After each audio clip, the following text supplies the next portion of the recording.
Let's have a look at a story that has been making headlines today. Nyali residents on Monday marched outside Nyali Member of Parliament Mohamed Ali's office in Mombasa County. The residents were irked over Ali's absence while other MPs were voting on the controversial Finance Bill 2024 last week. The residents were armed with placards chanting against the MP. When we lose our fear, they lose their power, the locals shouted outside Ali's office. According to the residents, the lawmaker was planning on voting in favor of the bill and accused him of betraying them by failing to fight for their best interests. While speaking to the press, the locals accused the MP of betraying them and allowing the bill to progress. It is our vote that took him where he is today. We came to greet him and let him know we were watching him. It's either MP Ali says no or no to the finance bill, one of the locals stated. The local residents emphasized that the MP must shoot down the bill as it was meant to increase the cost of living for millions of Kenyans. During the protests, police officers were forced to use tear gas to disperse the crowd. However, the residents were unbothered by the efforts, adding that their voices must be heard. About 1 day ago, Jichopevu was badly heckled and chased away in Mombasa.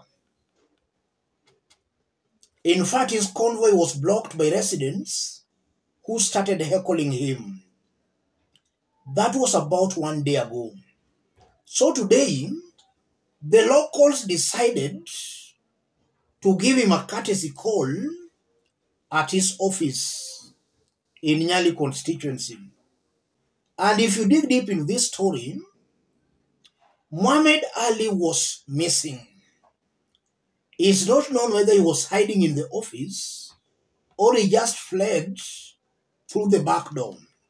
But the locals were not able to actually greet him. They were not able to greet him. But they passed their message that they are not happy with the member of parliament. Let's dig deep into this story, ladies and gentlemen. In case you are watching us but you have not yet subscribed, subscribe, give the video a like. Let's proceed. It's almost very clear that the Nyali member of parliament knew residents of Nyali were to pay him a courtesy call. He knew. So his absence today in the office confirms that he's going against the grain. He knew that the courtesy call was not a good one. The locals were going there to vent their anger on him. That's why he could not be found today in his office. So he knew the ground was not happy. I still don't understand what happens to these individuals. Immediately they step foot in parliament. Before somebody is elected, they really talk so well and they are very convincing. Mohamed Ali, before he became the MP, was a man with a stand. Upon now getting elected, it appears he has allowed himself to be corrupted with power. And that's why now he's even hiding.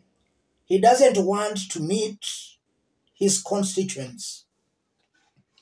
That means this member of parliament has grown very unpopular in his constituency. So he fears the people. And also from that story, You are seeing clearly how William Ruto is destroying these young politicians politically. Ruto is setting them against the electorates.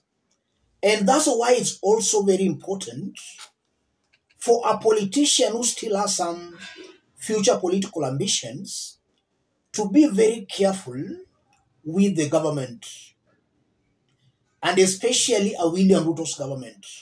As much politician at this moment in time is to disengage from Kenya Kwanza government. Failure to disengage, it means that every now and then the government is making you more and more unpopular. Last year, this leader supporting William Ruto passed the Finance Bill 2023. This year again, they are also being forced to pass the Finance Bill 2024. So it's almost very clear that working with the government or working with the William Ruto's government is setting these people against the electorates. And that will augur very negatively for them come the next election. And also, for those who have been following me, and this is something I keep on repeating, now that we are at a junction where Kenyans themselves are coming out to demonstrate against Ruto. I've always maintained that a time was coming when Kenyans themselves will take to the streets to demonstrate against Ruto. And we are seeing that happening. And also, if you look at the future, it's only but going to worsen. It started like a joke, but you are now seeing the youths, without even being mobilized, are out. And listening to William Ruto speak, I don't think William Ruto is honest. He's not going to find a solution to any of the issues Kenyans are raising.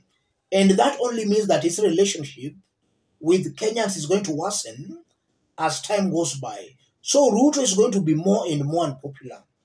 A smart politician ought to have looked at that bigger picture and ought to have started disengaging from Ruto. And now to Mount Kenya and the Kalenjin Rift Valley, you brought us these sufferings.